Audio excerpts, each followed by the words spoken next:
Hello, चला आज मी बनवणार आहे मस्त क्रिस्पी अशी मटारची कचोरी।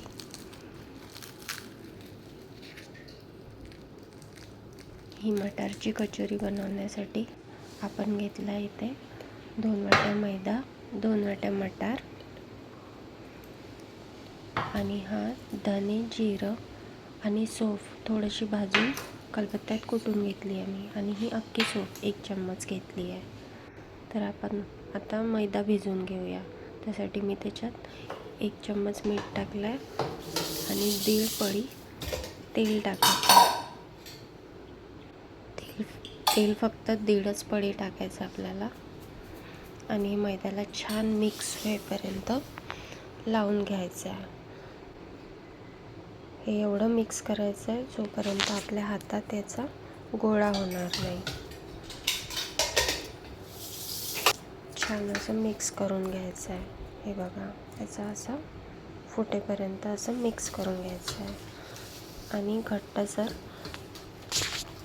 मैदा मळून घ्यायचा आहे थोडं थोडं पाणी टाकून। एकदम सैल पण नाही भिजवायचा आहे आणि एकदम घट्ट पण नाही भिजवायचा आहे। आता आपण मसाला तयार करून घेऊया। या वाटाण्यात मी 1 चम्मच जिरं टाकलं आहे आणि 1 चम्मच सौंफ टाकली आहे। आता हे थोडं थोडं मिक्सरला एकदम नाही वाटून घ्यायचं, अगदी 2-2 सेकंदांनी मिक्सर फिरून घ्यायचं आणि मिक्स करत जायचं। जर एकदम तुम्ही फिरवलं तर ते एकदम बारीक होऊन जाईल। आपल्याला थोडंसं जाडसरच पाहिजे आहे मिश्रण। आता मसाला तयार करून घेऊ। मसाला तयार करण्यासाठी 1 पळी तेल टाकायचं। जास्त तेलकट मसाला नाही झाला पाहिजे म्हणून थोडंसंच तेल टाकलं आहे मी, आणि थोडंसं हिंग, चुटकीभर हिंग आणि थोडीशी मोहरी, आणि 2 हिरव्या मिरच्या घेतल्या मी, आणि 1 चम्मच आलं लसणाची पेस्ट आहे। त्याच्यात तुमच्या आवडीप्रमाणे तुम्ही मसाले टाकू शकता। 2 चम्मच तिखट घेतलं आहे, 1 चम्मच धने पावडर घेतलं आहे आणि 1 चम्मच हळद। गरम मसाला मी नाही वापरला आहे, आवश्यकता पण नाही आहे गरम मसाल्याची। आपण वाटण टाकून घेऊया यात, आणि मी मगाशी सांगितला तो मसाला आहे। थोडेसे धने, जिरं आणि सौंफ थोडीशी भाजून क्रश करून घेतली आहे।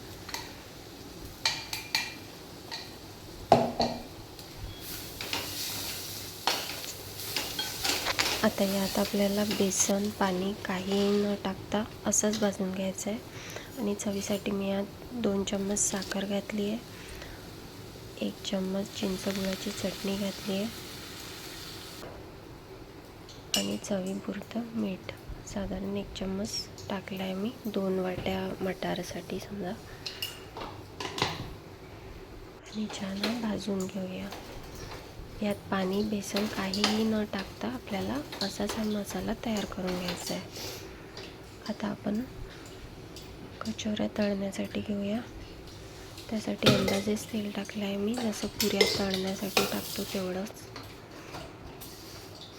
आणि थोडासा मैदा आपल्याला मळून घ्यायचा आहे। मसाला पण छान थंड झाला आहे आपला।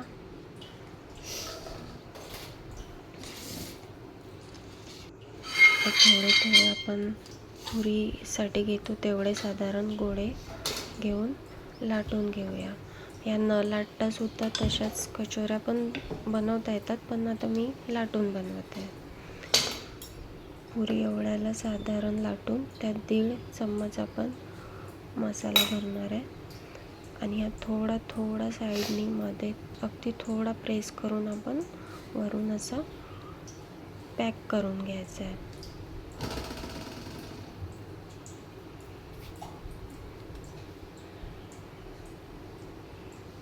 आपल्याला असेच पूर्ण आपण कचोऱ्या तयार करून घेणार आहे।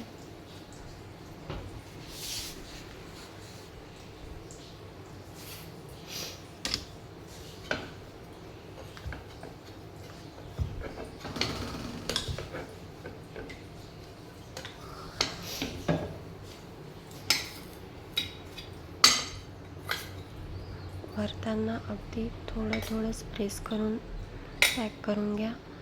खालून जास्त दाबू नका, नाहीतर मग खालून फुटण्याची शक्यता असते. आता तेल एकदम कडकडीत नाही करायचं आहे, साधारणच तेलात आपल्याला हे पहिले तळून घ्यायचे आहे. नंतर मग गॅसची फ्लेम वाढवली तरी चालते. तर तळताना आपल्याला थोडं साईडने प्रेस करून घेऊया, म्हणजे या छान फुटतात.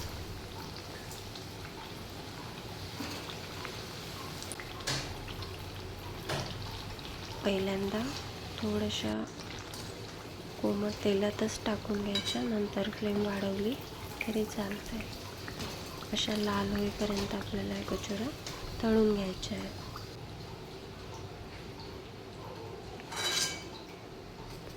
अशा प्रकारे मी सर्वच भरून घेतलं आहे कचोऱ्या आणि लाटून पण घेतल्या आहे. लाटताना साधारणच प्रेस करायचं हळूहळू. आता आपण हे पूर्णच तळून घेणार आहोत.